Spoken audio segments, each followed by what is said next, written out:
नमस्कार साथियों।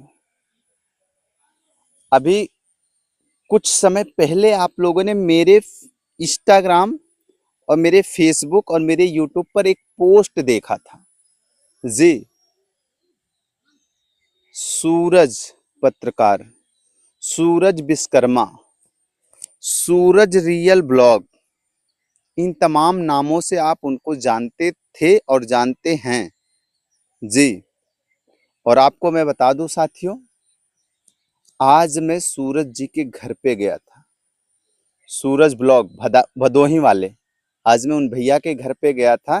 जैसे कि जो पोस्ट साथियों आप लोगों ने मेरा देखा था उसमें ये था कि उनकी पत्नी का अचानक से निधन हो जाता है। क्यों हो जाता है, क्या हुआ था उनको और आखिरकार ऐसा कब हुआ, ये आप लोग का काफी सवाल था और काफी बार आप लोग मुझसे पूछ रहे थे।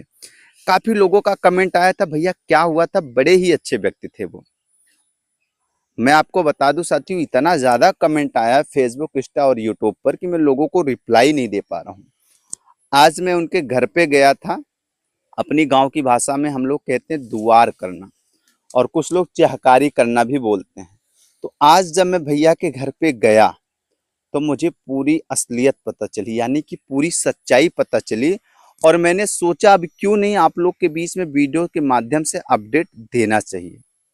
तो आइए पूरा जानकारी हम आपको बताते हैं कि क्या हुआ था, कैसे इतनी बड़ी घटना घट जाती है।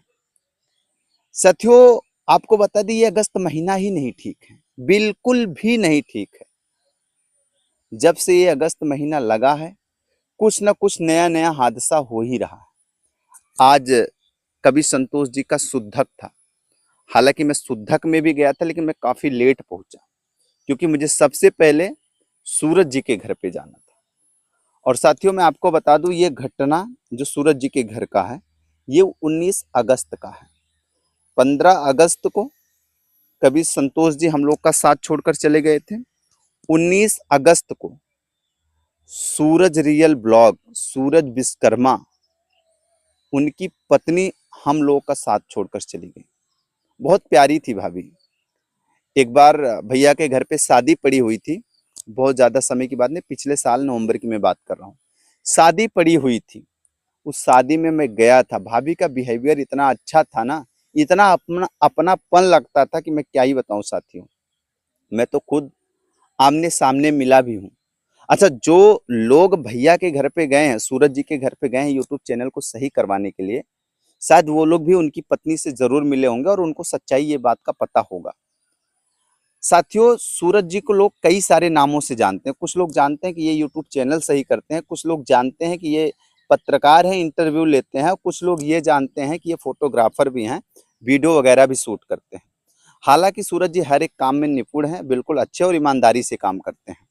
अब साथियों हम बताते हैं कि उस रात क्या हुआ था 19 अगस्त को। आपको बता दें साथियों, सूरज जी की पत्नी प्रेग्नेंट थी, डिलीवरी होना था। सब कुछ ठीक था, सब कुछ बिल्कुल नॉर्मल था, कोई प्रॉब्लम नहीं थी, कोई दिक्कत नहीं थी। 19 अगस्त को डिलीवरी थी। पहला उनका एक लड़का है जो आप सामने स्क्रीन पे देख रहे हैं, ये उनका बच्चा है सूरज जी का। और इस बच्चे की उम्र तकरीबन 8 साल है साथियों। देखिए, जाने के बाद ही पूरी सच्चाई पता चलती है कि क्या हुआ था, और इसलिए मैंने सोचा कि इस वीडियोस के माध्यम आप लोगों को अपडेट दे देना चाहिए।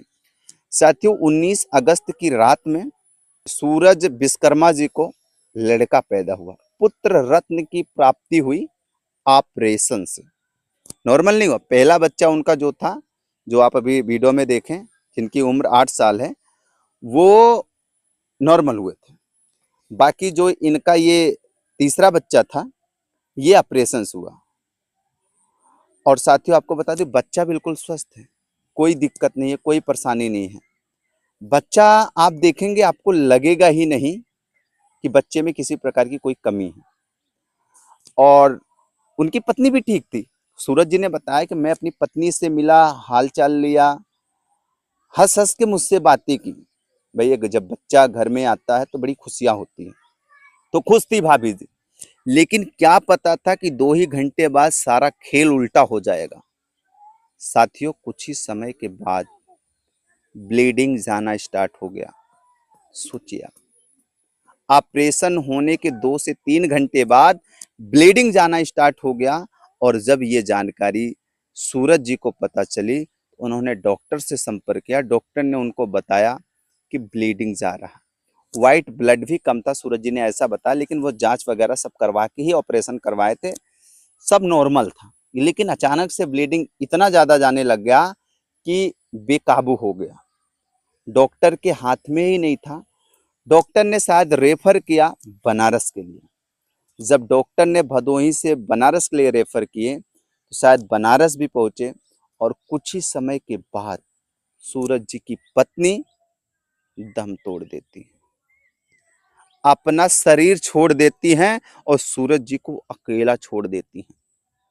इस तरीके से घटना हुई। भगवान न करे किसी के परिवार में ऐसी घटना हो साथियों। मुझे बताते हुए आप लोग को बड़ा दुख हो रहा है, लेकिन इतने सारे आपके सवाल थे, मैं क्या करता। ये देखिए, मैं सूरज जी के घर पे गया हूँ, बैठ के बातें कर रहा हूँ, जानने का मैं प्रयास कर रहा हूँ क्या क्या हुआ था उस रात। और किसको पता था कि वो रात अंतिम रात होगी सूरज जी की पत्नी के लिए। साथियों ये बड़ा ही दुखद घटना है। मैंने एक चीज देखा, अपने यूट्यूब परिवार में बड़ी एकता है। लोग किसी के सुख सुख में पहुंचे या ना पहुंचे, लेकिन दुख में जरूर पहुंचे। ये चीज मैंने कभी संतोष जी के निधन पे ही देख लिया था। हालांकि सूरज जी भदोही में रहते हैं, काफी दूर है उनका घर, गोपीगंज के आसपास में उनका घर है। मेरे घर से काफी समय लगा। सुबह 6 बजे से मैं निकला, 10 बजे मैं पहुंचा। लगातार कंटिन्यू बाइक चलाया मैंने। और आपको बता दें साथियों, हमारे साथ अवधी लोकगीत गायक गोरख यादव जी भी गए थे चहकारी करने के लिए, दुआर करने के लिए मेरे साथ। अगर किसी कलाकार के साथ कुछ हो जाता है, किसी पत्रकार साथियों के साथ कुछ हो जाता है, तो गोरख जी कहते हैं भैया इस घर में दुख को बांटने के लिए चलना जरूर है। और उन्होंने मेरे साथ गए और भैया को, सूरज जी के गम को बांटने का हम लोगों ने प्रयास किया। साथियों मैं यही एकता हमेशा के लिए चाहता हूँ कि यूट्यूब क्रिएटर में यही एकता हमेशा बनी रहे। ये एक अपना परिवार है, लोग अपना परिवार इसको मानते हैं। अगर आप लोग भी सूरज जी के घर के आसपास हैं, भदोही जिला गोपीगंज के आसपास हैं, तो एक बार सूरज जी के घर पे पहुंच के उनके गम को बांटने का प्रयास करें, या फोन के माध्यम से हाल चाल लेने का प्रयास करें। क्योंकि हमारे और आपसे ही दुखों को बांटने से दुख कम होता है। अगर आप ऐसा करेंगे तो परिवार को बड़ी शांति मिलेगी। बाकी बहुत अच्छी थी भाभी, मैं तो आमने सामने मिला हूँ। बहुत दुख हो रहा साथियों भाभी का जाना। और इस तरीके से भैया को छोड़ के जब बच्चा पैदा हुआ उनका ये, तो सोचिए ऐसी किस्मत लिखी हुई थी कि भाभी जी अपने बच्चे को अपने सीने से नहीं लगा पाई कि मेरा बेटा। लोग कहते हैं ना मेरा बेटा मेरा बेटा। एक माँ को अधिकतर प्यार होता है अपने बच्चों से, वो खुशियां नहीं मिल पाई उनको। साथियों आप लोग सपोर्ट करिए, गम को बांटने का प्रयास करिए जी। अच्छा, काफी लोग को साथियों ये जानकारी भी नहीं थी कि सूरज रियल ब्लॉग की शादी भी हुई है। कुछ लोग नहीं जानते थे। अच्छा, जब मैंने स्टेटस लगाया लोगों के बीच में, यूट्यूब फेसबुक इंस्टाग्राम के माध्यम से अपडेट दिया, तो लोग चौंक गए। भैया की शादी हुई थी और भैया अभी साल में है कि उनकी पत्नी नहीं है। इतना बड़ा दुख हुआ। पूर्वांचल के जितने भी यूट्यूबर्स थे, जब मेरी वीडियो मेरे पोस्ट को देखा, उनकी आंखें नम हो गई साथियों। बस एक ही सवाल था, भैया क्या हुआ, कैसे हो गया इतनी बड़ी दुर्घटना और इतनी बड़ी घटना। साथियों अगर आपकी भी पत्नी का डिलीवरी है, आपके भी परिवार में किसी महिला का डिलीवरी है, तो बहुत ख्याल रखिए। क्योंकि वही महिला, वही आपकी घर को आगे ले जाती है, वही आपके वंश को आगे बढ़ाती है। उनका केयर करिए, उनका ध्यान रखिए, उनको प्रताड़ित नहीं करिए आप लोग। हालांकि ऐसा कुछ नहीं था कि सूरज जी प्रताड़ित करते थे, मैं बस वीडियो के माध्यम से आपको संदेश दे रहा हूँ। ये काफी दुखद घटना है साथियों। आज हम और अवधी लोकगीत गायक गोरख यादव जी पहुंचे थे सूरज जी के गमों को बांटने के लिए। हमारे दोनों लोगों से बांटने से गम बटेगा नहीं। आप लोग की भी सपोर्ट की ज़रूरत है। आप लोग एक दूसरे का सपोर्ट करिए और प्यार आशीर्वाद दीजिए साथियों। बाकी मेरे पास और कोई शब्द नहीं रह गया कि मैं आपको कुछ और बता सकूं। जी, मैं ज़्यादा कुछ नहीं कहते, आज की इस वीडियो को यहीं पे करूँगा समाप्त। धन्यवाद।